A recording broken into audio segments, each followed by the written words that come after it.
Olá, muito boa tarde a todos. Obrigada pela presença.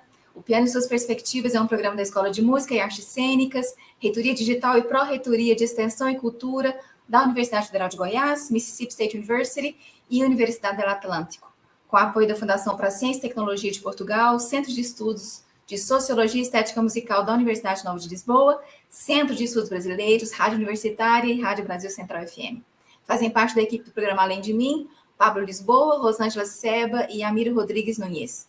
Nossa proposta é levar a todos os interessados assuntos relacionados à importância da arte e seu papel na sociedade.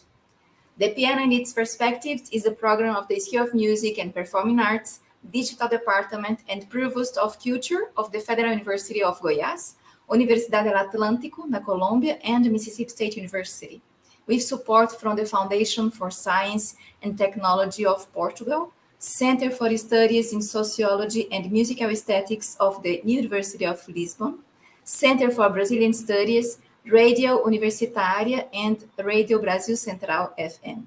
Besides me, Pablo Lisboa, Rosângela Yasbeck Seba, and Yamira Rodrigues Nunes are part of the program's team. Our proposal is to bring to all those interested issues related to the importance of music and its role in society. The interview today will be Dr. Rosângela Seba, head of the piano department, Mississippi State University. Thank you very much, Dr. Rosângela Seba.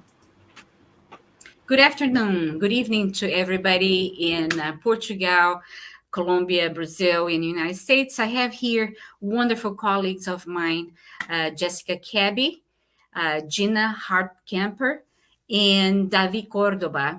And they are friends that we got to know each other in the PRCC Puerto Rico Collaborative Piano Center. And so welcome to the Piano and its Perspectives.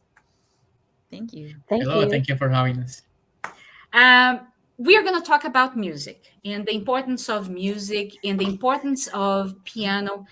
As pianists, there are so many things that we do, as well as musician in general. Gina is a flautist, and she has done so many different things as well. So it's the perspective of music. It's not only just sit and play. We have done so many other things, as we were chatting a little bit before the interview. One came back from something that was playing a recital or his recital hearing in auditions and so many other things. So let's talk about, first of all, how did you start learning music? And the order really doesn't matter, but I would like to start with David. And David, tell us about you, where you're from, how you started music. Yes, thank you for having us here again. I am from Colombia, Medellin specifically, which is the second largest city in Colombia. And music came to me through my grandfather. I don't have a musical family, but my grandfather used to play for me while I sang carols. And then I just started with guitar, but I kind of hated it because it was too big for my hands. I had really small hands by then, but then I chose the keyboard, electronic keyboard, and then it was just like an inertia. And here I am doing my DMA at the University of Memphis, but it was like through my grandfather. And Jessica, how about you? Yes, actually, it's kind of similar to David. I did not have musical family, but my parents believed very strongly that music education was important. So they had a rule. There are 4 children in my family, and they had a rule for all of us that we had to study music all the way through high school. Whether we kept going with it or not didn't matter. But so I started at the age of 9 with piano, and then I added the flute when I was about 14, and I played both of those I obviously kept going with piano, kept flute up through college, and then just played a little bit after that. My sister's a harpist, so we did a flute and harp duo for many years, but piano, I will say I did not love it. It was not my love at all. But I'm so thankful that my parents had the rule, because after I was about 15, I really started to fall in love with it, and I did some competitions and thought that was pretty fun. So then I realized I needed to practice more, and then I started practicing more and realized like I was getting better. So yes, I did my 3 degrees all in piano performance. So, and now I teach. Gina. Yeah. And Gina, how about you? I grew up, let's see, in New York State, and my grandparents had a piano. So even I just remember tinkling on it and making up songs, and I don't know, I would just sing along when I was very, very young. And then when I went to school, by first grade, I think I was in the choir, loved it. We had a really good choir director. So I'm kind of a product of the American public school system. In 4th grade, when I was 9, I heard a 5th grader play a flute. And I've been teaching my beginner classes all this week. And I keep telling them, I saw this 5th grader play the flute. I heard her play. And that was it for me. It was like, that's the instrument for me. I remember I had to write down on a sheet of paper, do you want to play, your top 2 instruments? I put flute, and my second choice was clarinet, but I swore underneath my breath there was no way they were going to make me play the clarinet. So once I got a hold of the flute, I just it was like, for me, it was my respite always. I practiced all the time. There were periods, of course, when I was in teenage angst that I didn't practice so much. But, when I went to college, it was, I felt like at that point, it was the only thing I really knew I could do. And I always wanted to be a teacher and a performer. And here I am, still doing it. Well, and this is a general question for all of you. There was a time that we separated the teacher from the performer, right? And I think one of the things that are changing right now is that performer and teacher are all one in a way.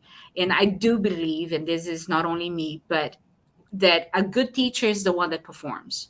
Not always a performer is a good teacher. Not always a good teacher is a good performer. But playing and teaching, it just gets better. Everything improves. Can you guys talk more about it, or do you agree or you disagree?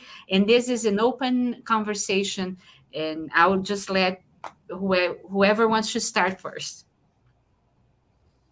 Who would like to start the discussion about it? Oh, yes. I was just thinking that I haven't had that much experience teaching. I did my graduate assistantship here teaching class piano. But while you were talking, I was just thinking that it's not only being a teacher and a performer, but also an entrepreneur, like email answerer, or however you want to call it. Like, there are many things nowadays that we all need to learn, like how to do, like basic stuff, stuff related with our career that are not just playing. I think that's important to look at too. Yeah. Jessica? I agree with you and David 100%. I think these days it used to be very much of a narrow focus, and you chose one path, but as we know, the world is different now. So the more skills you have, the better. But also, like you, Rose, I think the performing informs the teaching, and the teaching informs the performing, because I know I do all of that, every day, bouncing back and forth between the two. And I when I start teaching, either the students individually or in the classes, and I look at the students learning something new, I remember that feeling when I was learning something new and how hard it was or intimidating. And that gives me more compassion and empathy for my students. But also the act of performing something and truly performing it, not just learning it and memorizing, but actually performing, is so important. Because, so for example, I teach at the collegiate level, and I have students that have to perform juries or recitals, and so I need to know how to prepare them. And so I, as a performer, feel like I have a very strong grasp of what is involved with that, and the time, like the pacing of how to prepare and how to know you're going to be ready. Yeah. How about you, Gina? I've been thinking about this a lot. I was very lucky because both of my main teachers in the degrees that I pursued were performers and teachers. And I feel like that was a heavy influence on me. I watched them perform. I watched them prepare for it. They shared with me how to prepare for things, tricks of the trade. What do you do when you're nervous? Breath, all of it. And I feel like I agree with Jess and David as well. It's, it gives me much more understanding for when I see somebody getting nervous, for example. We know right away that, for flute players anyhow, we have to worry about our breath. And when you're nervous, at least 15% of it goes away. So preparing for that ahead of time is, in our practice is a smart thing to do, and to have extra breaths. And I mean, that's just one of the components. But for me too, I have a desire to keep on learning and to keep on getting better. Music is one of those things that it's never perfect ever, it seems like. And so that maybe it's within all of us that, you're seeking for that top performance, and it's never going to be the perfect thing, but maybe when I get to heaven, it'll be perfect. I don't know. But that I like the adventure along with that, it's a journey, and I learn something different every time. Not every performance is better and better. It tends to do this. And since I know that, then I can share that with my students. And I feel like I'm a more efficient teacher that way too. I can get them to where they need to be with, teaching them how to quality practice instead of just quantity. And I had to learn that too. I'm talking to 3 amazing musicians, and but how you guys started working together, and the way that I got to know you is through the Puerto Rico Center for Collaborative Piano, and I would let Jessica talk about it. Jessica will need to leave the studio soon, so I would like for you to also share another interest of yours, which is performance anxiety, which is something that has been studied and talked about. And I wish we had a pill to take and get rid of the anxiety and perform, right? But it's never like that.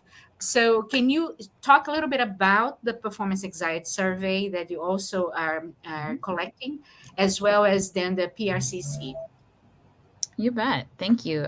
Yes. So performance anxiety we all experience it to some degree at some point or pervasively throughout our careers. But the good thing is that it doesn't have to derail a career. We can learn to live with it very successfully and still perform and become comfortable with being that uncomfortable on stage. So I have studied it for many years. My doctorate research was in this field. And so this past year, I developed a survey for collaborative pianists that focuses on 3 general areas. The first is trying to sort out what is a professional pianist, and this more specifically, what is a professional collaborative pianist? Is it someone who is employed full-time by one institution to do that? Is it someone who freelances and does that? Does it have to do with the level of degrees or the quality of playing? So that's one part of the survey. And then the second part is really about kind of what you said, like, wouldn't it be nice if there was a pill? And I asked participants to share. This is not required, but if they wanted to, they could share if they have taken medication for performance anxiety, and if they also tried alternative methods of coping, different strategies, meditation, exercise, alternative things rather than medication.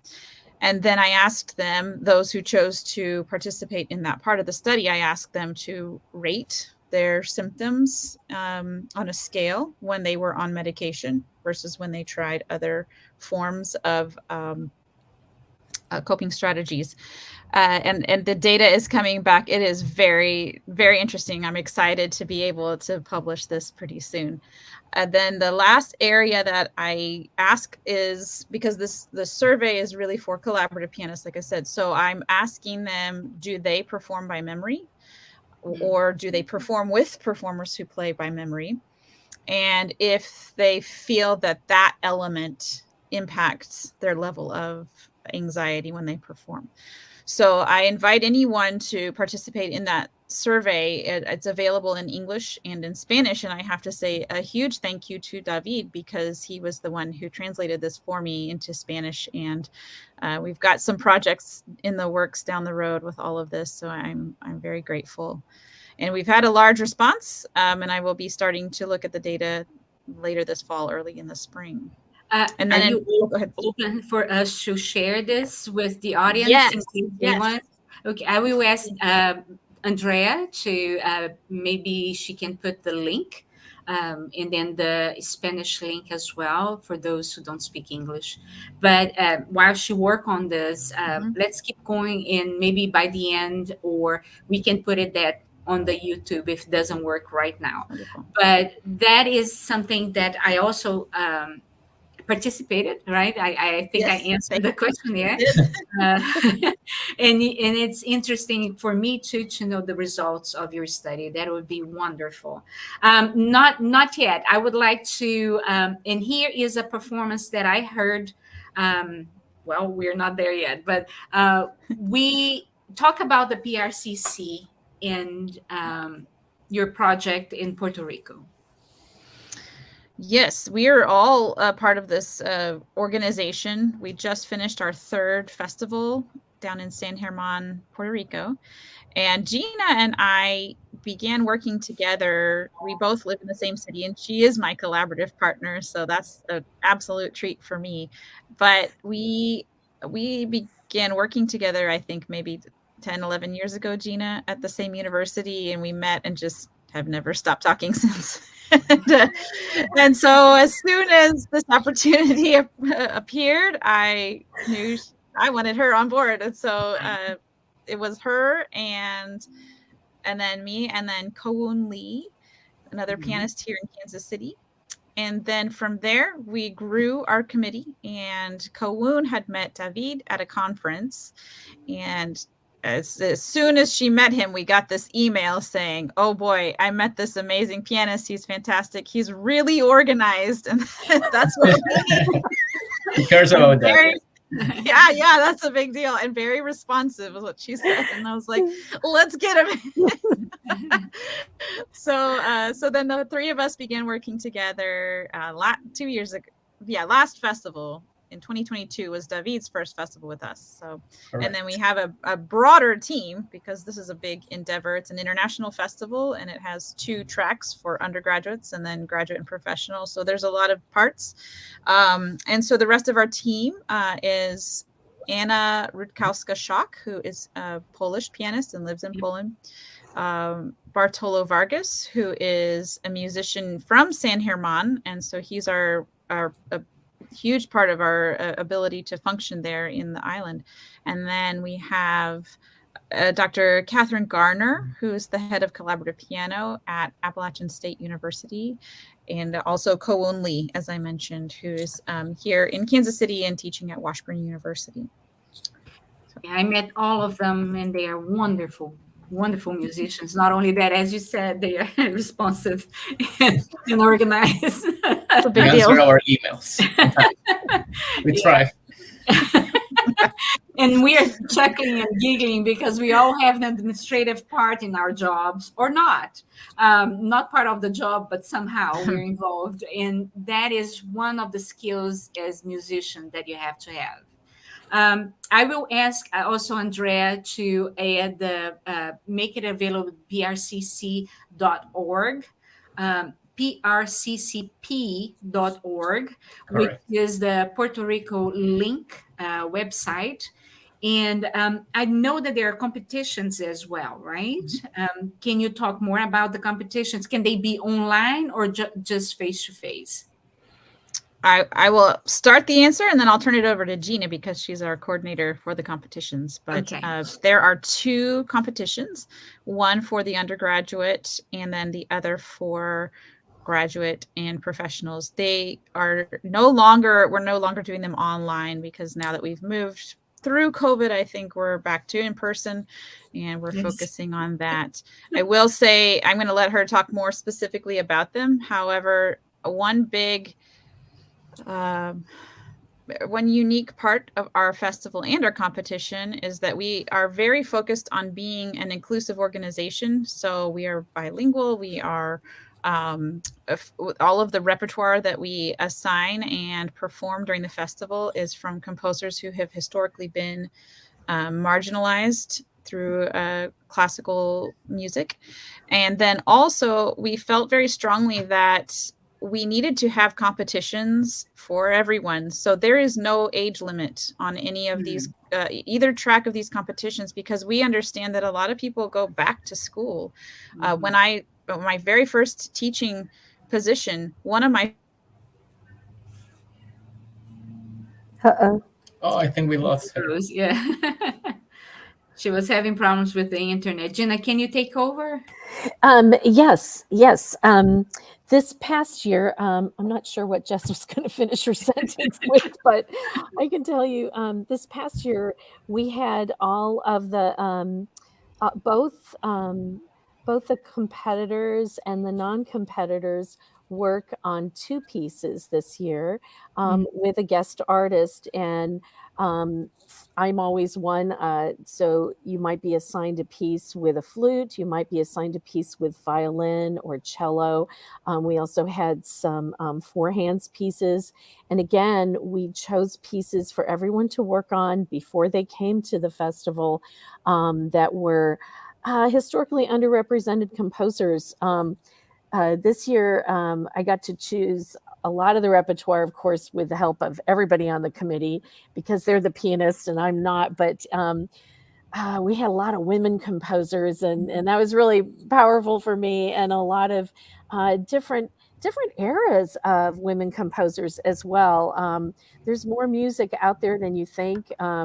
And I think everyone really enjoyed playing music that they had not really been able to work on before. I know a lot of times in academia, and even myself, I worked on all the war horses of what I'm supposed to be. There's Jess.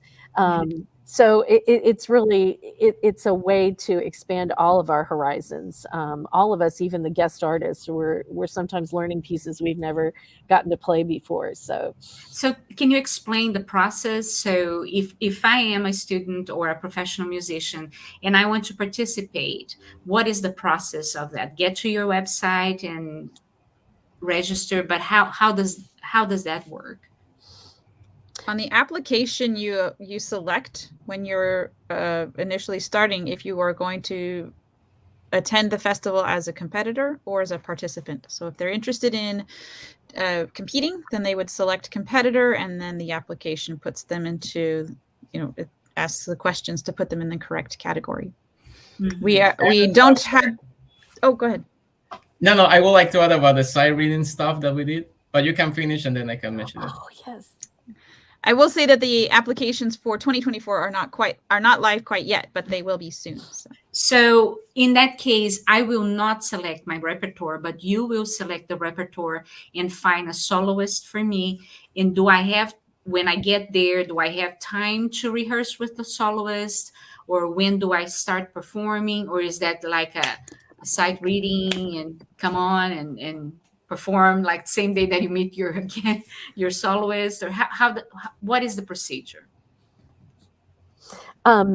We take when people are accepted into the final round of the competition or as a participant, we assign music then, which is usually at least a couple of months. Would you say, Jess? A couple months in advance, and so I send out information. This year we did it in March, by mid-March, I believe, and our festival was in June.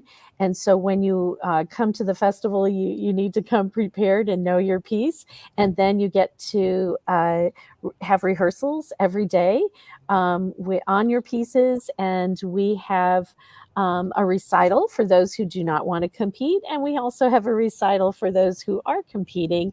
And then we award prizes to the competition winners. And that usually happens at the end of the festival. It's a 2-week festival. So the first week is really focused on rehearsing. Mm-hmm. And we also have classes, and David had a great sight reading thing that we did this year. That was so much fun. You should talk about that, David. Yes. So, I mean, as we all imagine, sight reading is a skill that is really useful. You know, when we have all these rep playing here, playing for church, playing for universities. So we found this app. I guess I can mention names, right? Like specific. Okay. Mm-hmm. It's called pianomarble.com. I don't work for them. It seems sometimes like I work for them, but I don't. And they basically have a sight reading test. So you connect a laptop through a keyboard, and it will throw you like random scores, each time harder. So we decided to do that for the competition this time. It was not part of like the main track competition, but it was a fun game for the students. And actually, for the first prize, she got like a free subscription for this app, pianomarble.com. Yes. Yeah, I've heard of the Piano Marvel. And so how is the gradation of the difficulty? Does it start really easy and then it goes up, or does it jump around? Or yeah, it has 4 levels, and we actually had Gina, our flutist, to play the first one. She actually did a great job, 100 out of 100. It starts like with middle C. Rhythms, and that's it. And it gets to really, really complicated contrapuntal repertoire. Well, that's good, because I don't play the flute, Jim. I would like for Andrea to put the performance with Jessica and you of the Paquito de Rivera. Paquito de Rivera is a Cuban pianist, Cuban musician, who is an excellent clarinetist. And he has written a lot of the music, and it's a true Cuban flavor. He lives, I think, in New York, right? He's right now in New York. Oh. And that's when I got to know this literature, because I was judging for you guys. And I thought, I don't know this.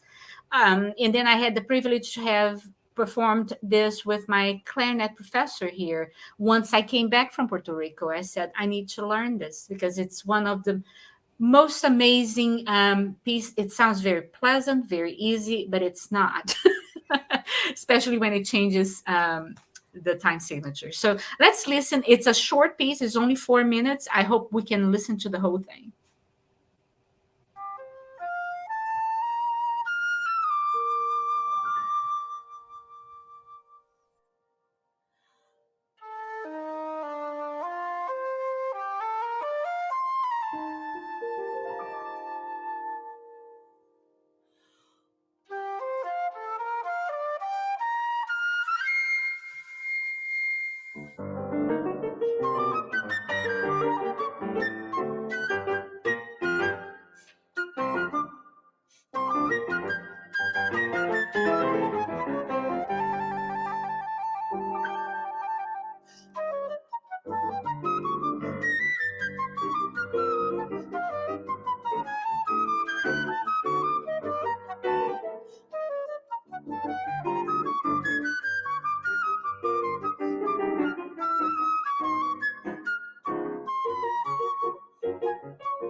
Wonderful playing. It's a very difficult piece. Tell us more about the rehearsal for this type of music. For me, of course, it's all about breath, and that piece is definitely written for clarinet. So ended up, almost doing circular breathing. By the time I worked on it another year, that was the first season that I started performing it with Jess. And our rehearsals, some days they would go great, and other days it was like, what in the heck are we doing? And we really had to slow it down. We had to speed it up. The tango part, of course, that changes time signature just, was like, whoa. And for me, there's no breath in there. And we both had to kind of fix our parts sometimes, to coordinate with each other. And it's a true collaboration, I think, trying to come together with, how fast can you play this correctly, and how fast can the other person play it correctly? And can we come to, a decision on how that's going to come across, with still musical aspects. I kind of felt like it was, it's so tango-ish, but also, a little bit of everything. And, it shows off technique, but it's just so musical. The phrasing is so different too. It's not typical phrasing. And I just have fallen in love with this music. And when I saw this piece, arranged for flute and piano, I was like, I got to do this. And I'll tell you, when Jess and I first met and we played together, this was one of the pieces. And I said, I'm pretty sure the piano part's kind of hard. And I said, so, you can say no, but I'm dying to play this stuff, and it was a lot of Latin American music. I never got to be a jazz pianist, a jazz flutist, I couldn't be in the jazz band. I grew up in the time period when girls weren't in jazz bands. So there you have it. So this is my outlet. And I get to let it all hang out, and it's fun. When I played that piece, I paired with Contradanza, which is another. Yes, I knew that one too. Yeah. And one of the things that my clarinetist friend said was also the breathing part. She said, oh man, can you play faster here? And so, or slow it down here. And I'm like, oh my, I'm also struggling with my own part. I know you worked with some students and you still work with students, right? Yes. One of the things that mesmerized me in the week that I was in Puerto Rico was your patience, first of all. Second was your dedication to make that student succeed. It wasn't about you. It was about the student being successful. And I saw many times you're fixing the student, but in a way that if I didn't have the score, I wouldn't know, right? And another thing that I noticed was you trying to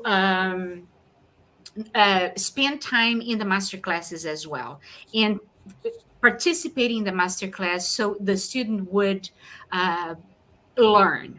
So your dedication as a teacher, as a performer, using your performance as a teacher, that really was a striking moment for me. So tell me more about your experience performing with the students at PRCCP.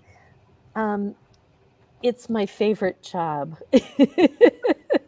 If I could do this for the rest of my life, they can take me off the competition committee, organization, whatever, as long as I can play with people and turn them on to collaborative work. And people did that for me. I guess I had really good teachers, and I didn't even realize it when I had them. And they, both of my teachers, especially my grad teacher, Keith Bryan, he and his wife, she was a pianist, still is, of course, but they traveled all over the world, and they premiered, new works. They were very well known for that. He wasn't famous, but he was a wonderful teacher. And I remember our lessons always with the pianist, in my lessons, that he had talked to both of us and how we needed to come together on certain things. And, Gina, you've got to understand, this piano part is hard here. You can't take off, and put the pedal on the metal here, and vice versa, and he did it in such a wonderful way. I think that it made me compassionate, for teaching people that way too. I think, I know Jess and I talk a lot about these kinds of things when we play together. What feels comfortable for you? What do you want to do? And we tend to take things a little on the slower side at first, and then knowing that our nerves are going to, push it to the limit. And, I had to start somewhere too. So I'm very happy to, I love working with students. I love seeing that light bulb go off. I don't know, since I was a kid, I always wanted to be a teacher as well as a musician. So I guess that, it makes me feel good. It makes me feel real good. And I like what my teachers taught me. And I think it's important to, make available that information to other people as well. It's not a secret. I think when I was growing up, sometimes teachers tended to be a little bit more, I'm not going to teach everything. You're just going to have to figure it out. And that's not the case anymore. I think, we've got the internet, we're all asking questions. I don't know if that really answers it, but no, it does. It does. It's just that as a pianist, I've seen pianists teaching the soloist, but seeing the soloist teaching the pianist was a wonderful reverse side that I never thought about it, and that's what I saw there. David, what is your job at PRCCP? Tell us more about it. Okay, yes. So Jessica was telling us earlier about Kowun. I met Kowun in a piano festival here in the US. And she first reached out to me because they needed someone to speak Spanish. Puerto Rico is such an interesting place because it's what they call an unincorporated territory in the US. But culturally, it's like Latin America. I feel in a way like at home when I am there, how people behave. And actually in San Germán, many people don't speak Spanish. And we also wanted to become a PRCCP, a bilingual event, the summer camp. So they reached out to me first to do that. But at the end, all of us do everything. Like we all reach out to people, we all make recitals to collect the resources to be able to do it. We will look for sponsors. So let's say that my official title is the translator, but I mean, at the end, we all do everything. I am also the sight reading coordinator, sight reading competition coordinator, but yes, at the end, we all do everything here.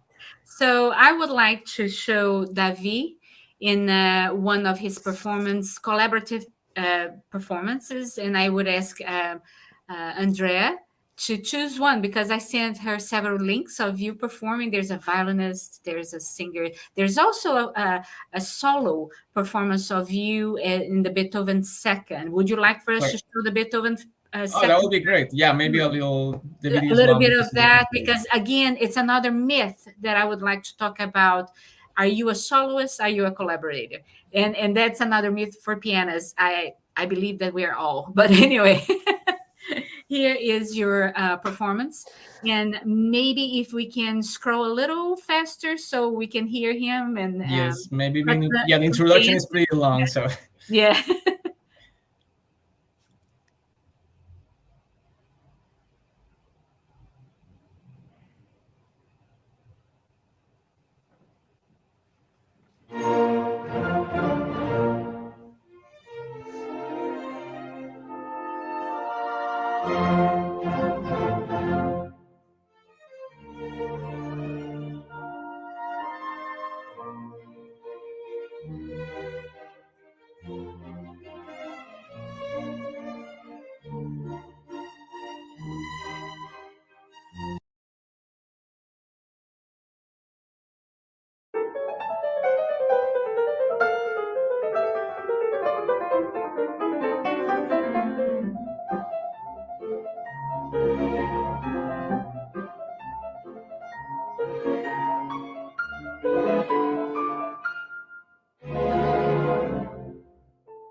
Unfortunately, we will have to cut a little shorter just No, so that's we can fine. continue the conversation. So you are a soloist as well.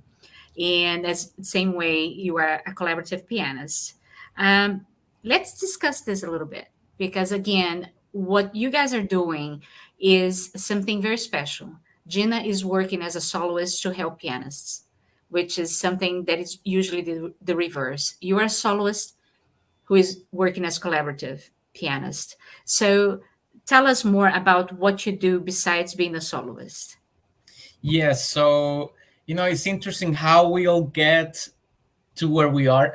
So in a way, all my degrees are in piano performance, is what I wanted to be when I was a little kid, to be a soloist, to do concerts with orchestras. And I have had great opportunities, but mainly what I do now is collaborating with singers. I have a duo with a viola player as well. I had a duo in Colombia, where I am from.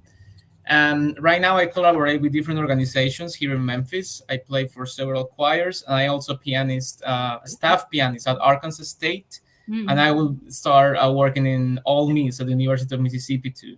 So that's what I do for my collaborative jobs. Yes.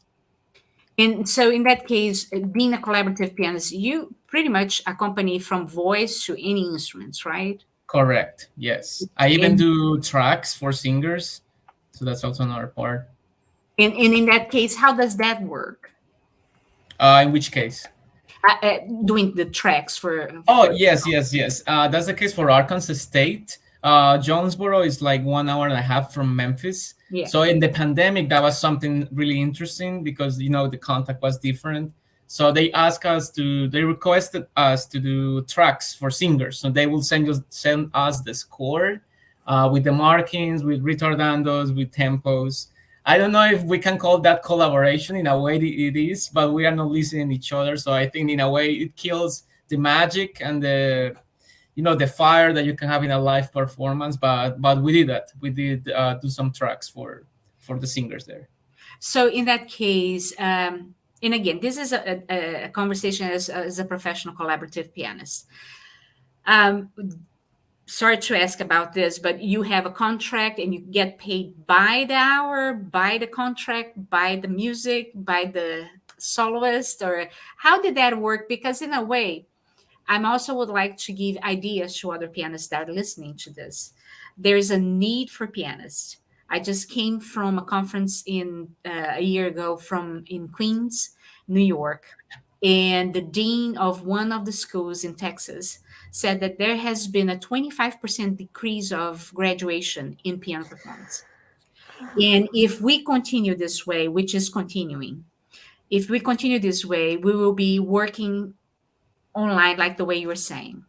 So also they were showing the need of having a piano that could record, and in that case, the Steinway Spirio. Right now, I have one in my office that I use, but mainly our collaborative pianists are trying to record.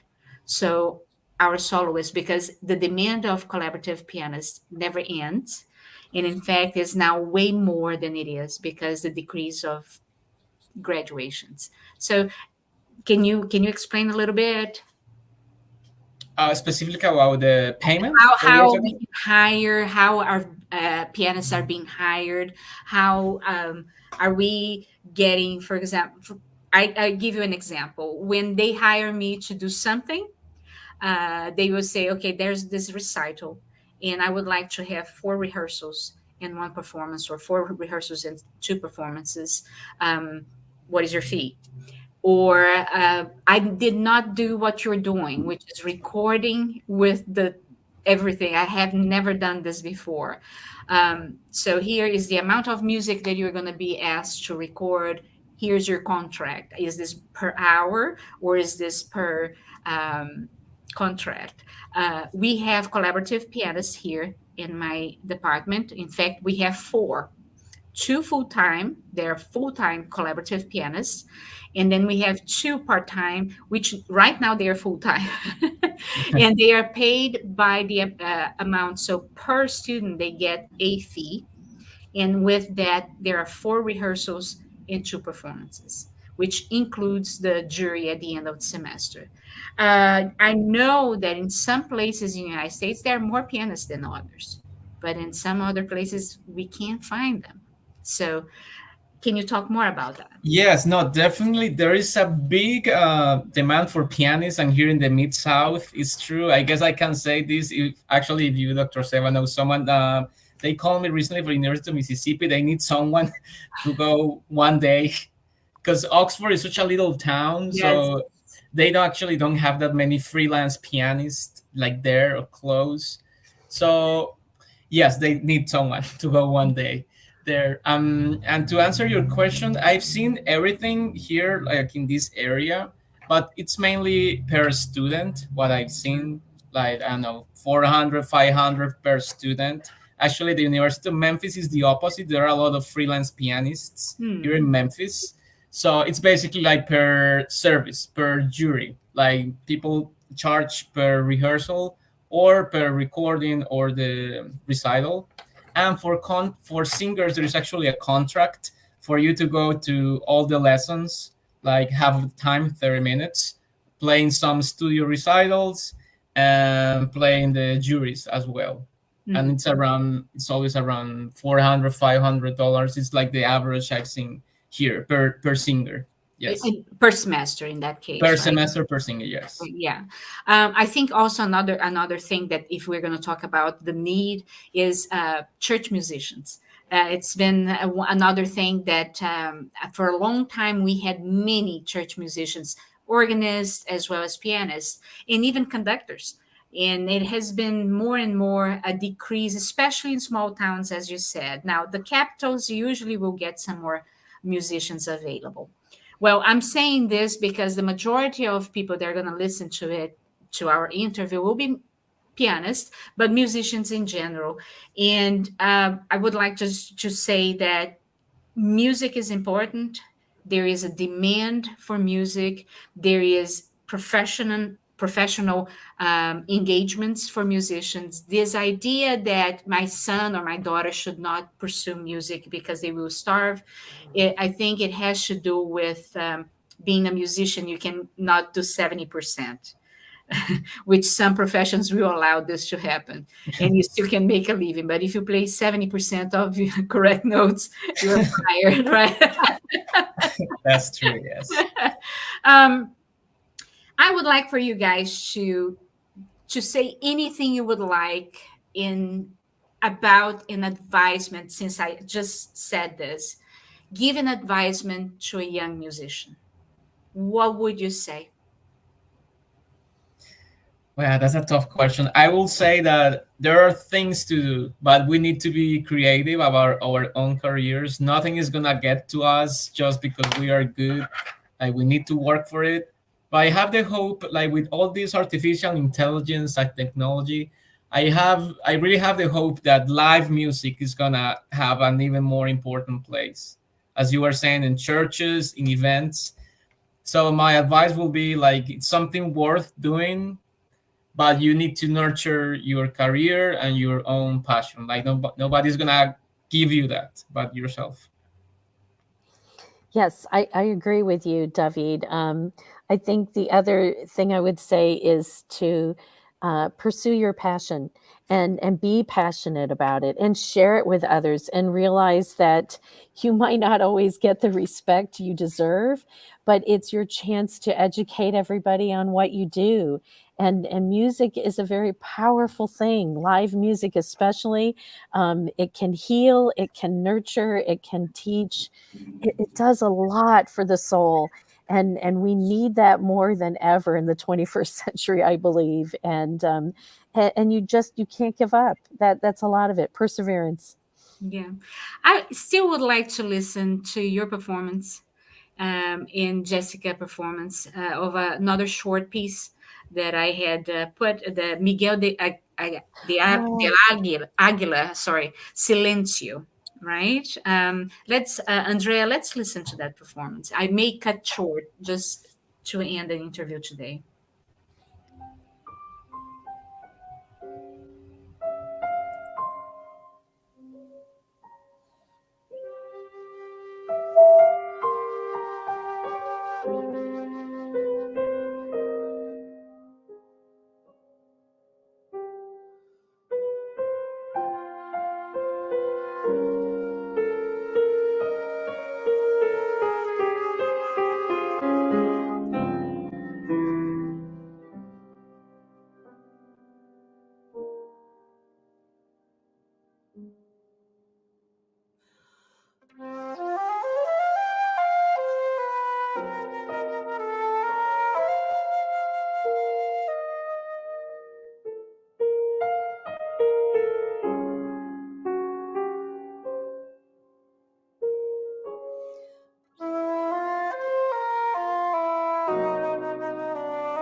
sorry, we're ending the interview, but I wish we had more time to listen to this performance.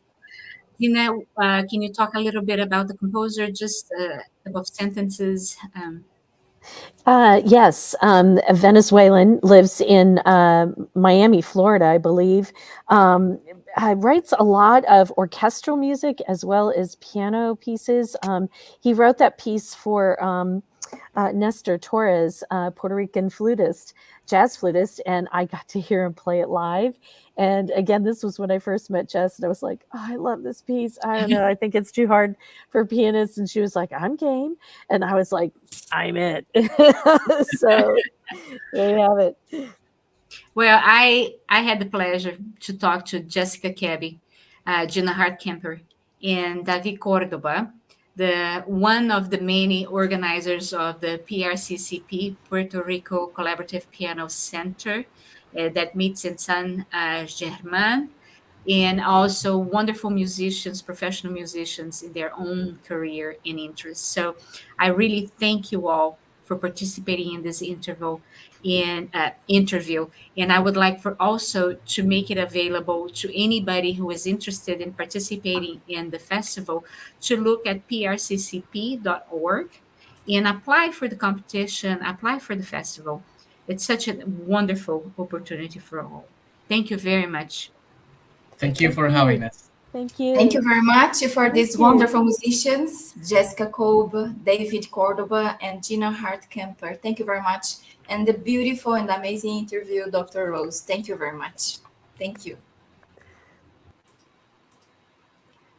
Muito obrigada pela presença. O Piano e Suas Perspectivas é um projeto da Escola de Música e Artes Cênicas, Pro-Reitoria de Extensão e Cultura, Mississippi State University e a Universidade del Atlántico.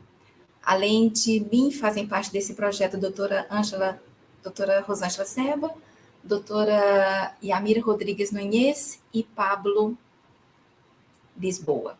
The Piano and its Perspectives is a program of the Institute of Music and Performing Arts Digital Department and Provost of Culture of the Federal University of Goiás, Universidade del Atlántico, and Mississippi State University.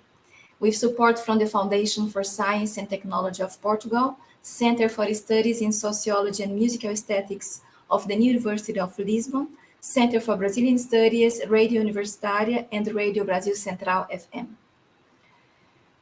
Our proposal is to bring to all those interested issues related to the importance of music in its role in society. Thank you for everybody, for the audience. See you all in the next week.